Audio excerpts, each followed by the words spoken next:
What's up, guys? Thank you so much for joining me. Hope you're having a fantastic day. Today's video is all about cloning yourself. We're gonna be doing this in iMovie specifically, and the only reason I'm doing it in iMovie and not in Adobe Premiere Pro is so every piece of information that I give you guys will be applicable to you wherever you are editing, whatever program that you are using. If I used Adobe Premiere Pro, then for those of my fans that don't have Adobe Premiere Pro, some of those more advanced tools can't really be used. So the reason I'm doing it in iMovie is for your benefit. Anything that I say in this video can also be transferred over to Windows Movie Maker or any other kind of editing program that you are using. With that being said,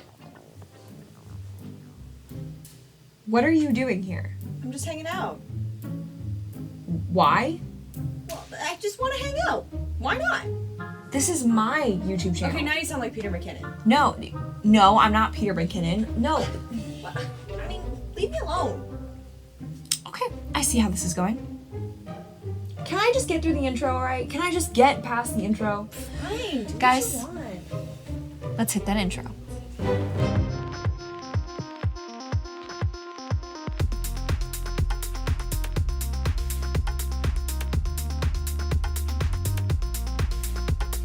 For the purposes of this video, we're going to do a super basic cloning edit like you saw in the intro.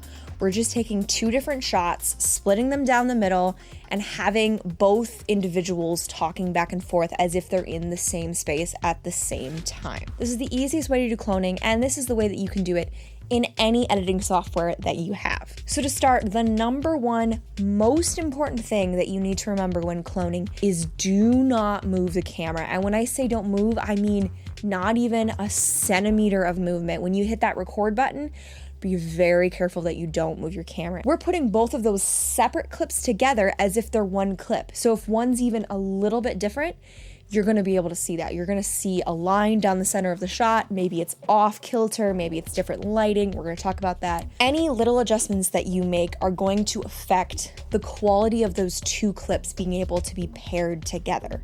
So moving your camera is a very important thing to remember not to do, because if you do, you're gonna reap the bad consequences of that, and you might just have to completely redo the shot. Okay, so that's the first thing to remember. The second thing to remember is to keep everything that's in your environment the same, because if you move even one thing in your environment, you're gonna see that difference. And depending on where you cut the shot, you actually might see half of an object and the other side not having the object at all. So like if I went and moved my disco ball to a different space, then it would look really, really stupid because in one shot I have one and in the other shot I don't. And that's actually creating light and movement in the shot. So remember, do not move any objects from your space. Now, the third thing to keep track of is light, particularly in natural settings, because the sun gets covered by clouds in matters of seconds. So if you're shooting something and the lighting has changed, that's gonna make it even more difficult to pair those two clips together. So you're gonna wanna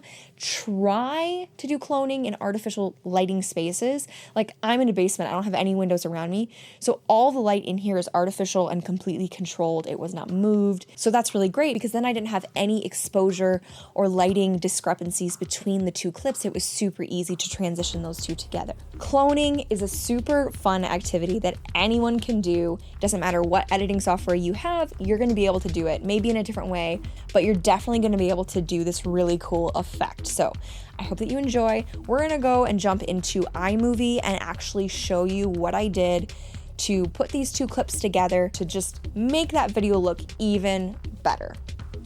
Okay, so as you can see, we have our file in our project. We just need to drag this to the timeline. I just filmed it in one whole clip.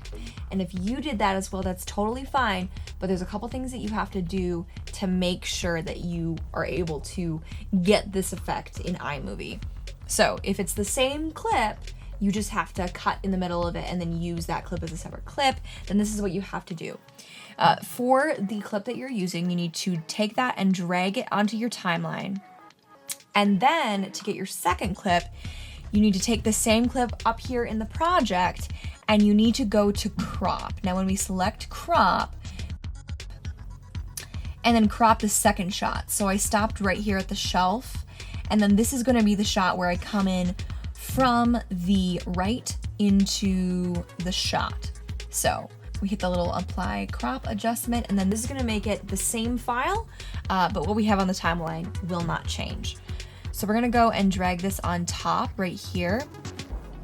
And we're gonna have to go in and adjust this for sure. Now, let's get this shot set so it's not in the center.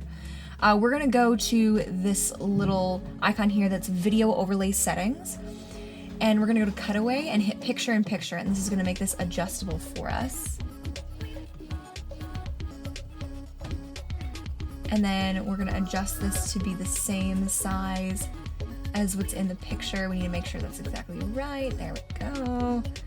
And you can see that there's really no difference between what you see here and what you see there, which means we lined it up perfectly. All right. What are you doing here? Okay, so we need to time this up a little bit better. What are you doing here? Okay, so when we set those videos up right so that the audio was matching for both shots, then we have this effect. And this is exactly what you do in iMovie, so you can follow along if you want to do this project. But the trick, the biggest thing that you have to remember is to crop that piece of footage before you put that second layer in, but not before you put the first layer in, which sounds really, really bizarre. But that's just how you do it in iMovie. Adobe Premiere Pro is gonna be a little bit different. Windows Movie Maker is gonna be a little bit different, but this is how you would do this kind of effect in iMovie. Here's what I would recommend when doing color correction in iMovie, particularly when you're doing cloning. I would export this without coloring it, throw it back into the timeline, and then color it, because then you're not having to color both clips separately. You can color them as if they are one clip already. All right, guys, I'm gonna make this quick. I don't want my evil twin to come show up again. Thank you so much for watching this video. Definitely go check out that cool collaborative project that I'm working on with a bunch of other awesome content creators here on YouTube. I'll have that video linked below. Also stick around for next week because I will be the channel premiering episode 2. I'm very happy about that. Thank you so much for joining me today and watching this video. I hope that you learned some helpful tips on how to clone yourself. If you liked this video or learned something from it, comment below and hit that thumbs up button. Also, if you liked this content and you want to see more content like this, definitely hit that subscribe button. Finally, if you want to be notified anytime I have a video that comes out, hit that little bell button next to the subscribed button. Also, I did not mispronounce that. It's because you're going to hit the subscribe button and then it's going to say subscribed. So hit the little bell button after you do that. That was like the pushiest thing I've ever said. Thank you so much for joining me today. I hope you have a fantastic day, and I will see you on the next video. Bye.